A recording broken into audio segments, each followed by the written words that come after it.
Hello you, welcome back to Spread Channel.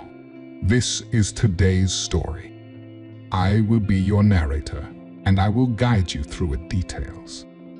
So without further ado, sit back, relax, and enjoy. When we walk into the site to excavate, the feelings of awe and privilege and fascination are not purely of our own invention. We're still getting the message from these priests 3,000 years ago. That's what Professor John Rick of Stanford University's Department of Archaeology experienced researching the ruins of Chavin in Peru, as he told the BBC in 2016. But after 25 years of studying the site, new technology showed Rick that he still had so much left to uncover. Carved into the Andes Mountains, Chavin was home to elaborate spiritual rituals thousands of years ago. People traveled great distances to participate in religious ceremonies, led by priests in structured environments, both above and below ground, made even more spiritually powerful by its special location. In 15B, the cultural hub attracted spiritual pilgrims looking to witness its grandeur and almost mystical relationship to the elements. Located some 10,500 feet above sea level in a valley below two rivers, the spot sees a lot of flooding, which ancient architects and priests work with instead of against. Professor Rick has worked to piece together the past of life in Chavin. As of 2018, he and his team observed enough of the site to know it was built and operated strategically. It pushed the innovation of advanced technology. They were using hydraulics, acoustics, mirrors, psychoactive drugs. They made water dance and sing by its motion through canals, he told the BBC. The sheer feat of construction is impressive. Passageways schematically carved out of the earth prove that ancient Chavin building methods were just as sophisticated as those of the modern day. But that complexity makes them even trickier to explore, let alone research. The archaeological team had to figure out how to access the narrowest of tunnels. The team had to embrace the reality no human being could fit through these tunnels. The next best way to navigate the tight passageways was with robots. Stanford School of Engineering came up with two different models: the snake-like vine bot, created by Ph.D. scholar Margaret Code, and the four-wheeled Chavin rover, developed by students Daniel Chain and Jack Lane. They hoped the robots would shed light on parts of the tunnels shrouded in darkness for thousands of years, and given what they knew about the Chavin, they were guaranteed to find at least a few treasures. As far as concrete facts about ancient civilizations are concerned with the Chavin, experts got lucky. Professor John Rick told the BBC in 2016, "What makes Chavin special is that the priesthood left an excellent record." This stage in society is generally not well recorded. Many of these formative periods are destroyed, and rarely do we see them so well preserved. When Chavin fell as a cultural system, there wasn't much damage. The underground spaces were effectively sealed up. The site is separated into two temples, one old, one new, with both consisting of above-ground stone structures and below-ground labyrinthine passageways.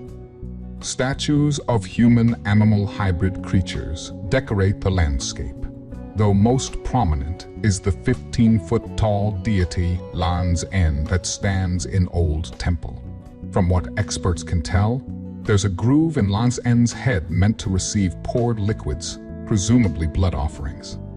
To stand at the feet of the towering Lan's End and watch blood run through its grooved features, while unidentifiable lights and sounds travel through the underground temple, would be one unforgettable sensory experience. That's exactly the intended point, archaeologists say, as the Chavin designed features like skylights and other passages intended to confuse. In addition to the more narrow and intimate ritual spaces, other areas of worship accommodated over 1,000 people.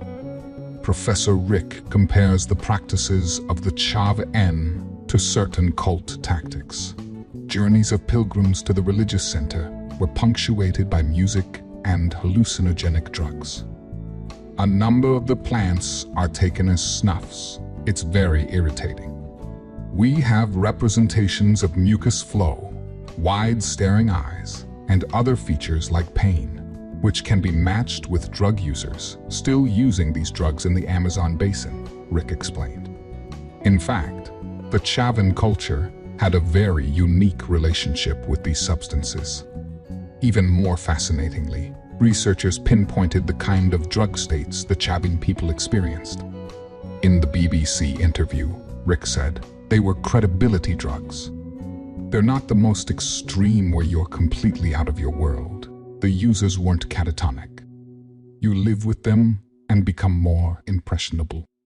They're ideal for this system. Historians know the Chavin Antar pilgrimage site used drugs and the overall atmosphere to influence the people gathered there. Also, common strategies used by cults. However, Rick suggests another persuasive tactic was part of the ancient ritual dynamic. Social status. At the time, it would have been an extraordinary distance to travel. This leads us to think the people that came here were important figures. This was a cult for the secondary elite, who were now emerging, and for whom Chavin fit very well in their worldview.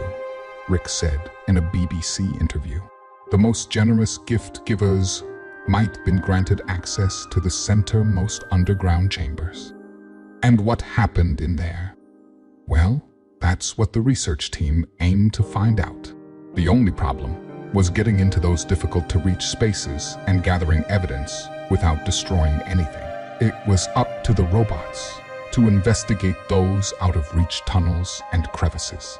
While observing one of the Chavin rovers wheeling its way through a little passageway from their laptop, the archaeological team spotted something that grabbed their attention in the camera frame. Right next to the wall of the tunnel was an object that appeared undamaged. Fueled by adrenaline, co-creator of the rover Daniel Shan volunteered to crawl through and attempt to retrieve whatever it was. After a few awkward minutes, Sean laid hands on the object and let out a punctuated wow. It was a long-necked vase, almost entirely intact some 2,500 years after it was left behind. The robots proved their value from the jump and continued to yield results with more incredible finds.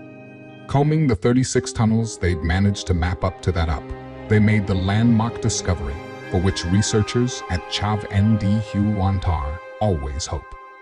The Stanford archaeology team recovered 3 sets of human remains, dating back 3, and the rest of the team estimate that these people lost their lives traumatically. The disrespectful nature, face down, covered in rocks, their final resting places, indicate they were sacrificial killings. But with many still unexplored chambers yet to research, there's still mystery, a lot of mystery surrounding Chavin death practices. If archaeologists have a chance of unpacking the complexities of the ancient Chavin civilization, it'll be accomplished with robots. Professor Rick explained in a Stanford University School of Engineering YouTube video that the success of the robots is a huge step forward for the entirety of the field of archaeology. Robots leave ancient places less disturbed, apart from their ability to access spaces humans cannot.